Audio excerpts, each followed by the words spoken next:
Our next guests are actively at work trying to create a society of equals. My colleague, Julia Manchester, political reporter at The Hill, is back to lead this conversation.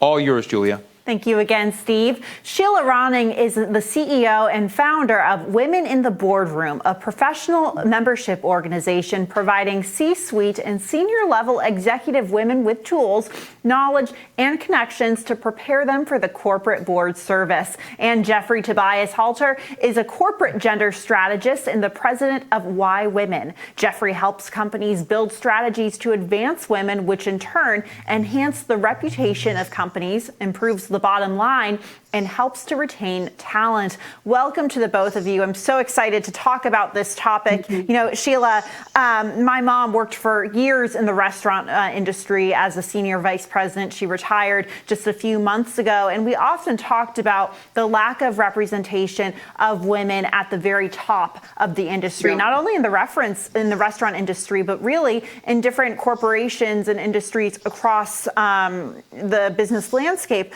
How do we encourage more companies in the first place to include more women in their leadership, you know, whether that's at the executive level or senior vice president level?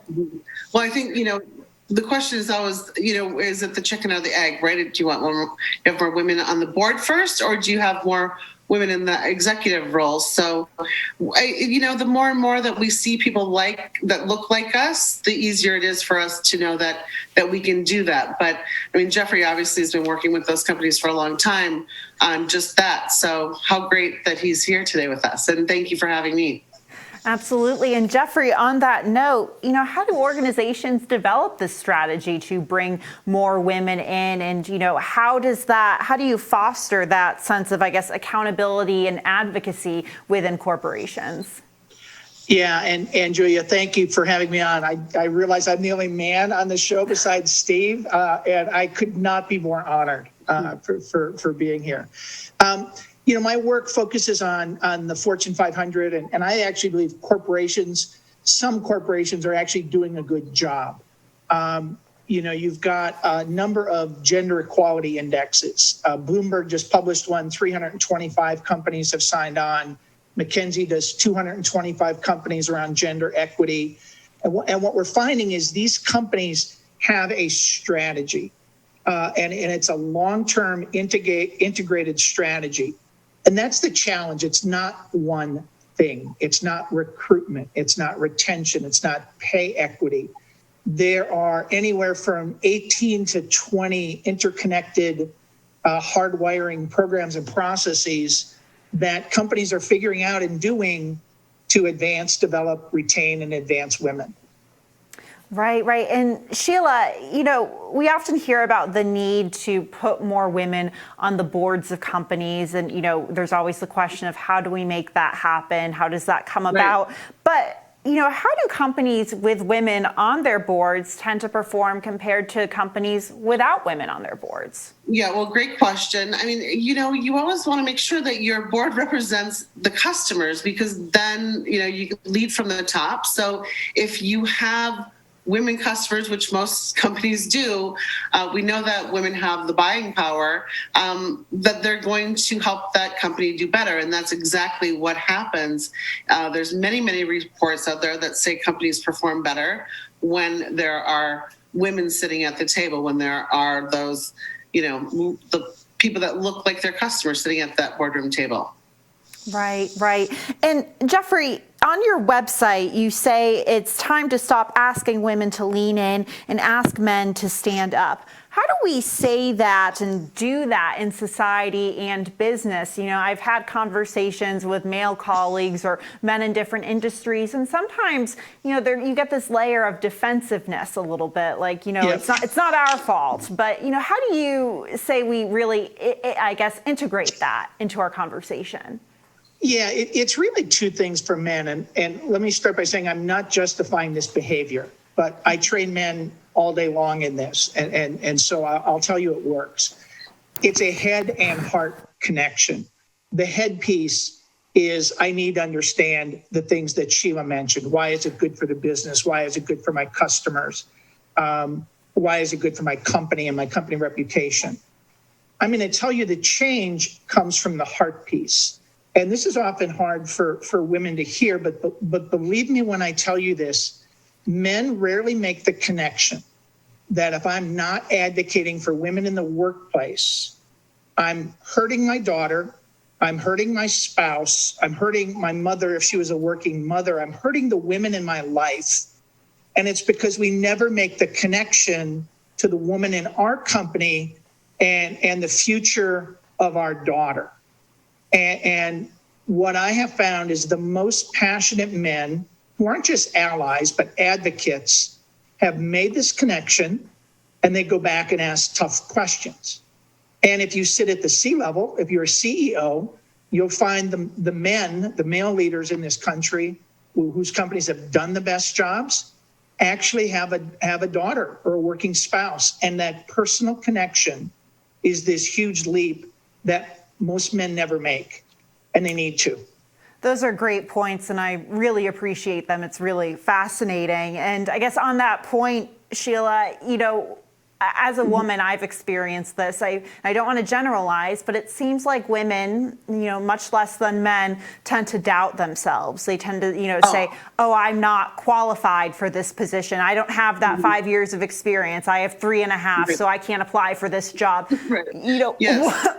What barriers do we need to remove for women to say, you know what, I'm going to make this leap. I'm going to apply for this job. I'm going to reach out to this person. Well, usually when I say to them, you know what, men would never be doubting themselves on that.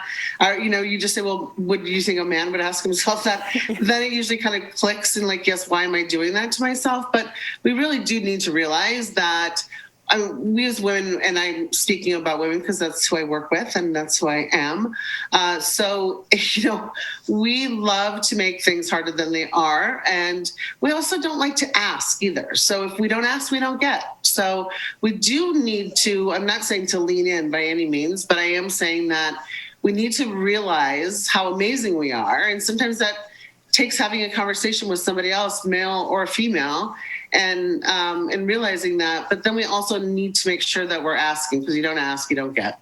Right. And I want to pose this question to both of you. We hear this word or term feminism thrown around, and to me, and I feel like for a lot of millennials or members of the Gen Z generation, it's seen as a positive word. I see, all members of the political spectrum, whether, in my generation, millennials, saying feminism is a positive word. But it seems that to many, it has a negative connotation. In particular, it seems to invoke maybe a radical sense of the word. Starting with you, Jeffrey, why is that word such a bad word to so many people, and what can we do to make it more positive?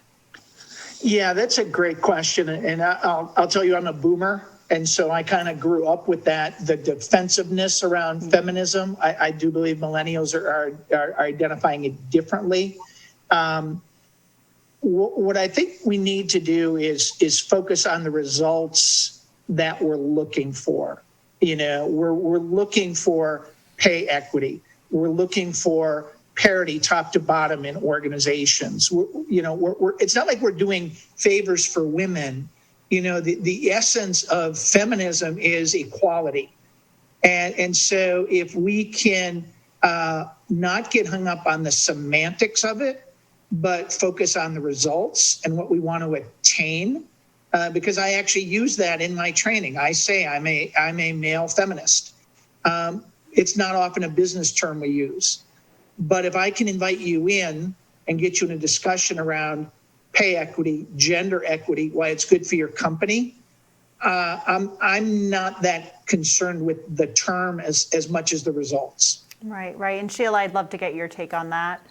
Well, we don't actually have the discussion around feminism too much in the boardroom space. But I can tell you from my own experience. I am a Gen X, and I have always wondered, what does it mean? What does feminism mean? And if it means that I'm not going to settle for less or be held back because I'm a woman, then yes, I absolutely am a feminist. And so I think that I've certainly had men over the years where it's been a really negative thing for them. Not many men, but some. And I guess I am wondering, like, why is it that they're so afraid of it?